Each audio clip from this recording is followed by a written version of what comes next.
In this current climate, in the trades, it's incredibly hard to find skilled labor, and the last thing that you want to do is have a situation where you have to fire somebody. But the reality is sometimes you do. Sometimes it's necessary. And today on Contractor Fight TV, I'm going to share with you 5 reasons that you just might have to drop the axe on somebody and let them go. Let's do this.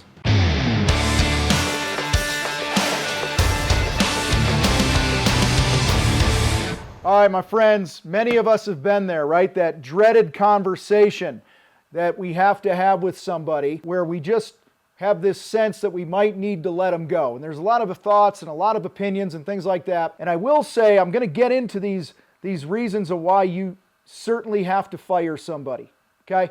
But before I do that, I want to make sure that you are understanding the importance of looking in the mirror as a leader first. That before you fire somebody, you do an assessment of you as a leader. Have I given them every opportunity to succeed? Have I been clear with expectations and how they'll be evaluated on the job? Okay? Am I doing my part to set them up for success? Because sadly, I've let people go in the past, and many of the people I know and I'm close to have done the same, where we burn through some really good people that we end up getting pissed at when the reality is we didn't do our job as a leader. So I want you to make sure that before you're just dropping the axe on somebody because they pissed you off because they made a mistake on a job, that you take ownership for the things that you're responsible for. So that being said, 5 reasons, guys, that you have got to let somebody go. And number 1 right out of the gate is unethical behavior.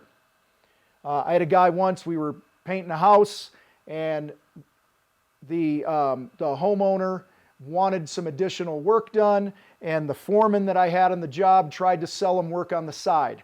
And he didn't know that me and the homeowner were buddies.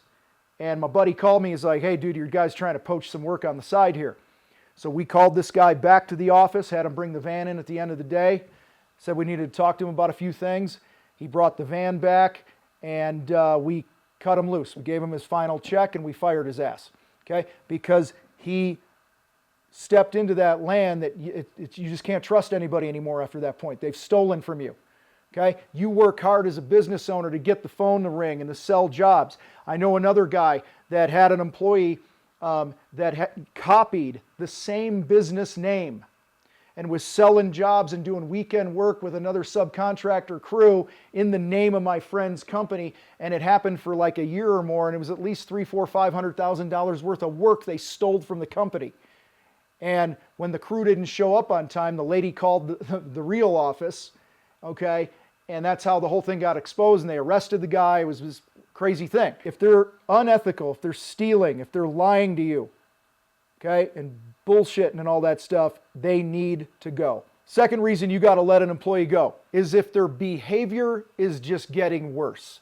What I mean is maybe you have performance issues with somebody. You know, they're just not stepping up to the plate.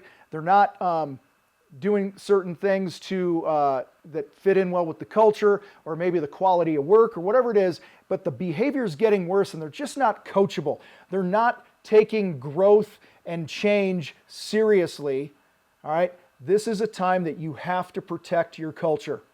And I know we've all had that guy, right? Yeah, but you know, the good outweighs the bad because the days he's on, he's really productive and this and that. All right, I've had guys like that where I'm like, shit, if I let this guy go, I'm kind of fucked. I can deal with some of the other bullshit. But ultimately, guys, the problem is you're allowing somebody who is toxic to stay in the business. You're allowing somebody to stay in your culture that's not coachable, okay, and isn't committed to growth. And if you guys are like me, and I think you are, because if you're searching for shit like I'm putting out here on Contractor Fight TV, then you probably care about, you know, you want to run your life and your business with some good values and things like that. You can't build on the values that you care about when you allow people to tear your culture apart like that. Okay, so that's huge. So behavior's getting worse. They're not coachable, not taking things seriously. They got to go. Third thing here, guys, if they're doing drugs and alcohol at work, cut them loose. Okay, I know there's things that we all like to do off hours. I live in Colorado, so you all know what I'm talking about. There's a lot of that stuff going on out here. But when it's on the company time, all right, guys, we cannot play with that. You work too hard to build your business. God forbid you got somebody operating one of your vehicles. God forbid you have somebody operating a piece of equipment, or they're up high on a roof, or whatever it might be, and in any way, shape, or form, they're fucked up. That's a big problem. First sign of that, they're gone. Doesn't mean you don't care about them. Doesn't mean that you don't help them get into rehab or whatever, because I know we have relationships with our people, but guys, this doesn't just hurt them. It doesn't just hurt your business. It hurts everybody associated with your business if you let that shit go. Fourth thing here, reason that you must let somebody go. They're just taking too much time off. Okay, now I'm not talking like paid time off, that you have as a benefit, or vacation time. By all means do that. But when you have people that are chronically late, they're missing days, how can you plan? How can you forecast production? You can't. You have too much inconsistency. Our culture is the intersection, I want you to pay attention to this. The culture in your business is the intersection of what you expect and what you tolerate. So on one side, if your values are, we're people of integrity and we run a company on integrity and all these values, but you're tolerating this disrespect of blowing off work, doing their own thing in this, just because the guy's got some skills in the field, you are, again, putting a dagger into the culture of your business, and it's actually going to slow your growth down. All right? And guys, the final thing here, talked about it a little bit about the behavior getting worse, but you got to let people go if they just have poor performance over time. Doesn't mean they're not a good person, doesn't mean you don't care about them, but if they simply just can't do the job you hired them to do, if you got to fix shit all the time and redo stuff and you have a lot of callbacks, all right, this kind of goes hand in hand with, are they coachable and teachable, or are they taking growth seriously? But again, don't just put a body out there for the sake of putting a body out there. Build the type of company where high performance is expected, high performance is rewarded, and poor performance and not hitting the targets on the jobs, again, goes back to other videos we've done here about you got to have clear scopes of work and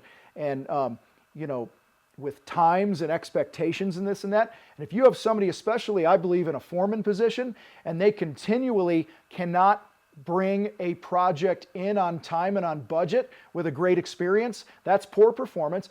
At the very least, they shouldn't be a foreman anymore.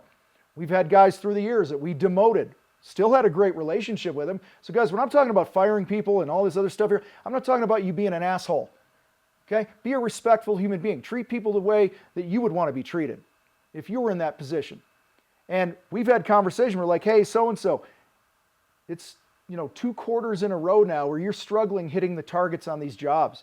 And we've worked with you, we've given you some training, and it just ain't happening. What do you think we should do next? What do you think our next move is? And a lot of times they'll go, I want to just go back to being one of the guys. Some people aren't wired for that stress, and that's totally cool. But they can't stay in that current position if they can't do the job. Guys, firing people sucks. It really does. I don't care what the reason is. It's not how we wanted the relationship to end. When we hire somebody, we want them to be with us. And we have good dreams and shit like that for our business.